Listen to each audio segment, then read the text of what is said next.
ትሄዳለህ።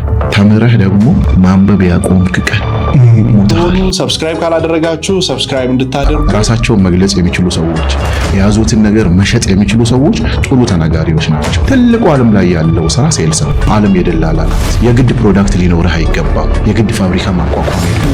እኔ ግን በኢንተርፕረነርሺፕ አይደለም ማምነው፣ በኢንትራፕረነርሺፕ። ታዲያ የዚህ ጉዟችን አካል እንድትሆኑ ሰብስክራይብ ካላደረጋችሁ ሰብስክራይብ እንድታደርጉ። እንዲሁም ሀገር ማለት ሌላ አይደለም። አንቺ፣ አንተ፣ እኔ እሱ የገባህ ቀን ለማጥፋት ትቸገራለህ። ለመዋሸት ይከብድሃል። ላለመስራት ይከብድሃል። ምክንያቱም አገር አትተኛም፣ አገር አትዋሽ፣ አገር አትሳደብም። የሚሳደቡ ሰዎች አገር መሆናቸውን ቢያውቁ ኖሮ ባልተሳደቡ ነበር። ስለዚህ ለኔ አሁን እንደዚህ አይነት አስተሳሰብ ውስጥ ነው የምሄደው። በጣም የምጠነቀቀው በቴክኖሎጂም ዘንድሮ የፈጣሪ እርዳታ ተጨምሮበት ማርክ ማይ ወርድ 100,000 ሰው ስራ ሲይዛለው በቴክኖሎጂ። ምክንያቱም ሌላ ዓለም የተጠቀመበት መንገድ ነው። አትፈላሰፍም። በዚህ ዘመን ፍልስፍና አያስፈልግም። ቤስት ፎሎወር መሆን ነው። ምንድነው የጎደለን? ለሀገሬ ወጣት የጎደለው ነገር፣ እኔም ሀገሬን ጠቅሜ ወጣቶችን የምጠቅመው ምንድነው? ያቺን ነጥብ ማወቅ። የሶሻል ሚዲያ ዘመን አይደል? እንዴ ስንል አይደል እንዴ ጅብ ውሻ ነከሰ፣ አህያ ጅብ ነከሰች፣ ከሌ ሰደበ። ይሄ እድሜያችሁን ነው እየሰረቀ ያለው። ምንድነው ሰዓትህን፣ ጊዜህን፣ ጉልበትህን፣ ጤንነትህን እየበላው ነው ሶሻል ሚዲያ። አንተስ እንዴት አድርገህ ትበቀለዋለህ? ምክንያቱም ወጣትና በዚህ እድሜ the coming 10 years believe or not በሚቀጥሉት 10 ዓመት ውስጥ የማታውቀው የ18 19 ዓመት እንዲህ ሱሪህን ከፍ አድርግ ብለህ መንገድ ላይ የምትለቅፈው ልጅ ቢሊየነር ነው የሚሆነው because of technology። ስለዚህ እያንዳንዱ ሰው አሁን በእያንዳንዱ ሜዳ ላይ ያለ ሰው ሶሻል ሚዲያን አለመጠቀም አይቻልም። በዓለም ደረጃ በኢትዮጵያ አይደለም፣ በዓለም ደረጃ ሶሻል ሚዲያ ያገነናቸውን ሰዎች ዞር ብለን እኔ አሁን ራሱ ለምን የተወሰነ ሰዎች ገነኑ ሶሻል ሚዲያ ላይ አጠቃቀሙን ስላወቁ። ሰዎች አንዳንዴ ምን ይላሉ አሁን ሳሰለጥናቸው በቃ ከዚህ በኋላ ደሚና ግን በዚህ 10 ዓመት ውስጥ አርቲፊሻል ኢንተለጀንስ ከጨዋታ ውጪ አያወጣንም ይላል። አርቲፊሻል ኢንተለጀንስ አያወጣህም። አርቲፊሻል ኢንተለጀንስን ኤአይን በአግባቡ የሚጠቀም ሰው ግን ያወጣል። ስለዚህ ምን መሆን አለብን? በአግባቡ መሰልጠን፣ በአግባቡ ማንበብ። በጣም የሚገርመው ደግሞ የቴክኖሎጂ ነገር አሁን እኔ ለቴክኖሎጂ ባለሙያዎች ልተውና ሶሻል ሚዲያ መጠቀም ችሎ መሸጥና መለወጥ አልችልም የሚል ሰው በራሱ ጊዜ እየቀለደ ነው። የግድ ካምፓኒ ሊኖርህ አይገባም። አብዛኛው ሰው እዚህ ጋር ነው እየተሸወደ ያለው። ሐሳብ አለኝና ገንዘብ ስጠኝ ይልሃል። ሐሳብ ስንት ፐርሰንት ነው የሚይዘው? በመጀመሪያ ደረጃ ወደ ሐሳብ ራሱን የቻለ ርዕስ ነውና ክሪቲካል ቲንኪንግ የመጀመሪያ ስራ ነው። እኔ ለምሳሌ 12ኛ ክፍል ጨርሻለሁ፣ ውጤት አልመጣልኝም፣ ምን መስራት አለብኝ? ዩኒቨርሲቲ ጨርሻለሁ፣ ተመርቄያለሁ፣ መንግስት ቅጥር አቆማል፣ ምን ማድረግ አለብኝ? ክሪቲካል ቲንኪንግ ወሳኝ ነው። ኦኬ ደሞዝ አልበቃኝም፣ ስለዚህ ምን ማድረግ አለብኝ? እነዚህ ነገሮች ሐሳቦች ናቸው። ከሐሳብ ጋር እንዳይደባለቅብኝ ብዬ ነው። በመጀመሪያ ደረጃ ማንኛውም ስራ ውስጥ 3 ነገር ግድ ነው። አንደኛ እውቀት ኖሌጅ የሚባለው ማለት ነው። እውቀት ማለት የግድ 20 ምናምን ዓመት ዲግሪ ኖሮ ዩኒቨርሲቲ ኖሮ አይደለም። መስራት ለምትፈልገው ነገር ሄደ እውቀቱ ካለው ሰው ስር ቁጭ ብለ፣ ለምሳሌ ድንች መሸጥ ከሆነ ጉልት ሄደ አንድ እናት ጋር መማር፣ ዳቦ ቤት ከሆነ እንዴት እንደሚሰራ አገልግሎት ሰጥተህ መማር። የግድ ትምህርት ቤት ብቻ የምታገኘው አይደለም እውቀት። ሁለተኛውስ ልምድ፣ ኤክስፒሪየንስ ማለት አሁን ለሚመረቅ ሰው ዜሮ ነው የለውም። ላለፉት 20 ዓመት ያገለገለን ሰውዬ ምን ገጠመ በህይወት ውስጥ? አሁን ኤክስፒሪየንስ ይባል ማስታወቂያ ይወጣል፣ ይሄው 20 ዓመት ይላል፣ እንዴት እንቀጠር? እሱ አይደለም ኤክስፒሪየንስ ማለት። ሄድና ደሚናና አብርሃም አፈር ድቤ የበሉበትን ኤክስፒሪየንስ በቀናት ውስጥ ቁጭ ብለህ አንብብ። አሁን በዓለም ላይ ትልቁ የታወቀው መጽሐፍ የሚባለው ናፖሊዮን ሂል የናፖሊዮን አይደል? ቲንክ ኤንድ ግሮው ሪች። እሱ ፌመስ የሆነው እኮ እቺ ናት እኮ የእውቀቱ ባልተቤት ጠይቅ። ታዲያ የዚህ ጉዟችን አካል እንድትሆኑ ሰብስክራይብ ካላደረጋችሁ ሰብስክራይብ እንድታደርጉ። አንድ ኩንታል ስንት ዳቦ ይሆናል? የእውቀቱን ባለቤት ጠይቅ ነው የሚለው። የእውቀት ባለቤት ሂድና ጠይቅ። የእውቀቱ ባለቤት ምን ያደርግሃል? ኤክስፒሪየንስ ስላለው ይነግርሃል።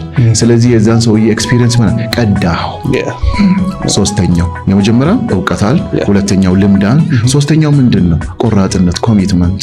አር ዩ ሪሊ ኮሚትድ ለመስራት? ኧረ ዝናብ ሲዘንብ ዛሬ ዘንቧልና ወጥቼ ያልሰራ ዛሬ ፀሐይ ነውና ዘንጬ ያልወጣውና ሰው ያየኛልና ዝቅ ያለ ስራ ነው የምሰራው። አይሰራ። Are you really committed? አንድ ፖድካስት ለማዘጋጀት ምን ያህል ሰዓት ነው ይፈጅብ? ማንን ነው ማገኘው? መተኛት እየፈለክ ስለምትጠይቀው ነገር ታነባለህ። አሁን የተሻለ ምግብ መስራት ፈልጋለሁ። ከተማ ላይ ካለው ምግብ የተሻለ ምን አለ? ጉግል አድርገ ዩቲዩብ አይተ የሀገሬ ባህል ምንድነው? ኮሚትድ ነህ። ዘነበ ብለህ አትቀርም። ፀሐይ ነው ብለህ አትቀርም። ስለዚህ ምን ይሆናል ማለት ነው? ኮሚትድ። ከዛ በኋላስ አራተኛ ላይ በር አንኳክቶ ይመጣል ገንዘብ። እንድትሆኑ ሰብስክራይብ ካላደረጋችሁ ሰብስክራይብ እንድታደርጉ። ቆራጥ ከሆንክ በዛ ነገር ላይ አለቀ። ትንሽ ነው የምትፈተነው። አንዳንዱ እዚህ ጋር ነው ይዛባበት። እውቀቱ አለው ልምዱ የለውም፣ ይኮፈሳል። ደና ደራ ተከፈተቻ። በነገራችን ላይ ይሄ ነፋስ የሚያመጣው ሪፒቹዌሽን ነፋስ ይወስደዋል። ዝናብ የሚያመጣው ፀሐይ ሲወጣ ይቆማል። ሁሉም ላይ ኮሚትድ የሆነ ለምሳሌ አንዳንድ ድሮ የምትወዳቸው አስተማሪ የለ አንደኛ ክፍል ሁለተኛ ክፍል ያስተማሩ ጋሽ እንትና ሁላችሁም የምትስማሙበት አስተማሪ ነው እንደማንኛው። ለምን የሚሰጠው ትምህርት ከዛ አልፎ አባትነቱ ከዛ አልፎ እዝነቱ ከዛ አልፎ ሁሉንም ተማሪ ማቀፉ ጋሽ እንትና ማስወደው ትላለህ። ስለዚህ ስራቸውን በአግባቡ የሚሰሩ ሰዎች ሪፒቴሽናቸው በደንብ ይቀመጣል። እኔ እንደ አገርም ብለው ለዚህ ነው እኮ ለምሳሌ 50 ዓመት 100 ዓመት የተሻገረ ካምፓኒዎች የሉ። ሪፒቴሽናቸው የሆነ ቦታ ሄድና የሆነ ቦታ ይቆምብን እንትን ዱላ ቅብብሉ የለም። ታዲያ የዚህ ጉዟችን አካል እንድትሆኑ ሰብስክራይብ ካላደረጋችሁ ሰብስክራይብ እንድታደርጉ። አሁን የሥራ እድል ፈጠራው ለምሳሌ እኔ የገባኝ ነገር አለ አይደለም? እሱን ለማምጣት አብርሃም ማሰልጠን ይችላል። በምን? ከዩቲዩብ ገንዘብ ይገኛል። ካንተ ገብቷል አይደል? 10 ሰው በቃ አድርጋ help 10 people በቃ 100 አይደለም 10 ሰው እርዳ። እኔ ቲክቶክ እንዴት እንደሚሰራ ወጣት እንዴት እንደሚሰለጥን አፊሊየት ማርኬቲንግ እንዴት እንደሚሰራ አወቅኩኝ አይደለም? እሱ እኮ ነው። እንደውም አሁን እኔ በአገር ደረጃም እኔም በቅርቡ እሄዳለሁ። ጥሩ አብራቸው መሰራቸው ሚኒስቴር መስሪያ ቤቶችም አሉና አጋጣሚ ሆኜ ስላልነበርኩ ነው እንጂ በቅርቡ ሚኒስትሯን አገኛታለሁ። በጣም ማደንቃት ነች። ሰዎች አቅም ያላቸውን ሰዎች ወደ ሜዳው ይምጣ። ገንዘብ አይደለም ትልቁ ነገር፣ ያለንን እናካፍል። እኔው ለምሳሌ ኦኬ በገባይ ልክ 100,000 ሰው ማድረስ እችላለሁ አልኩት። ኢትስ ሃይሊ ኤግዛጀሬትድ ነምበር። በቃ ተንጠራርቼ ነው ያስቀመጥኩት አይደለም? ኦ ተሚና ወደዛት ምን ማለት ነው? ገብቷል? ሚኒስተር ማለት እኮ ሰው ነው። ሁሉን ነገር አያይም እኮ ኤቭሪባዲ ደግሞ በስራ ውስጥ ሚኒስተር ነው። ደግሞ ለአንተ ታየህ አይደለም? የታየህን ነገር አካፍላ። ገጠመኞች አሉኝ በስልጠና ላይ ሁለቱንም ያገኘዋቸው አገር ውስጥ አይደለም ዩኤኢ ሄጄ ነውና እዚህ ወዳጆች አሉን እንደዚህ የእራት ግብዣ ምናምን አድርገን የኔ ነገር ወሬው ሙሉ ስልጠና ነው ስትኖርበት ማለት ነው። ሁለት ጓደኛሞች ናቸው። አንደኛው በሶ ኮልድ ድሃ የሚባል ምድር ላይ የለም ሀብታም የሚባል ያው የውክልና ጥያቄ ነው። አንደኛው ቤተሰቡ ያው ደከም ያለ ነው።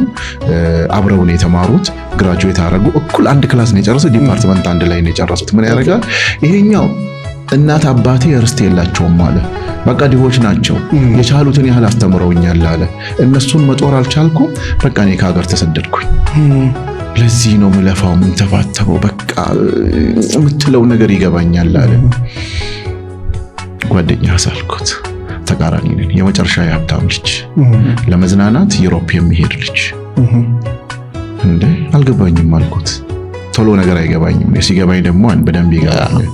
እንዴት አልኩት። ይኸውልህ አለኝ ወንድሜ አንድ እውነት ልንገርህ አለ። የጭንቅላት ጥያቄ ነው እንጂ እሱ ከድሃ ቤት መወለድ የኔ ከሀብታም ቤት መወለድ ቤተሰቦቻችን ሲያልቁ አጋጣሚ ሆኖ ቤተሰቡን አጣ፣ የሀብታሙ ማለት ነው። የነበረን ርስት ተከፋፈልን፣ እንዴት እንደምንሰራው አናቅም፣ አለቀ። በዚህም በዛም ብሩ አለቀ። ከዛ በኋላስ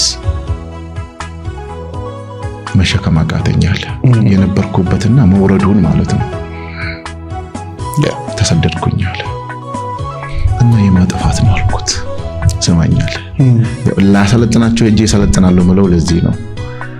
እኔ እንዴት እንደመዝናና ነው እንጂ ቤተሰቦቼ ያስተማሩኝ እንዴት እንደምሰራ ነግረውኝ አያውቅም። እኔ እኮ እጅ አስታጥቤ አላውቅም። ብዙ ሞግዚት አላቸው ዛሬ ግን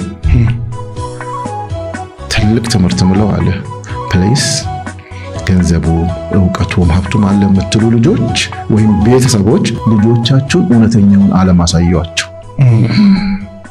አየህ ይሄኛው ምንም የለውም፣ ርስት የለም፣ ይበላ የሚቆረስ የለውም፣ ተሰድጄ ቤተሰቤ መርዳት አለ። ይሄኛውስ ተዝናንቼ አድጌ እንዴት ቤተሰቤን እንደምረዳ ቻሌንጅ አያውቅም። ፓስፖርቴን ባሳይ ትደነግጣለህ፣ ያልሄድኩበት ሀገር የለም አለ። ዛሬ ግን ወርዶ ይሰራል። እውነቱ የቱ ጋር ነው? ማይንድ ሴቱ ላይ። በጣም ደነገጥኩኝ። ሌክቸር ልሰጥ ሄጄ ሌክቸር ወስጄ ተመለስኩ። ታዲያ የዚህ ጉዟችን አካል እንድትሆኑ ሰብስክራይብ ካላደረጋችሁ ሰብስክራይብ እንድታደርጉ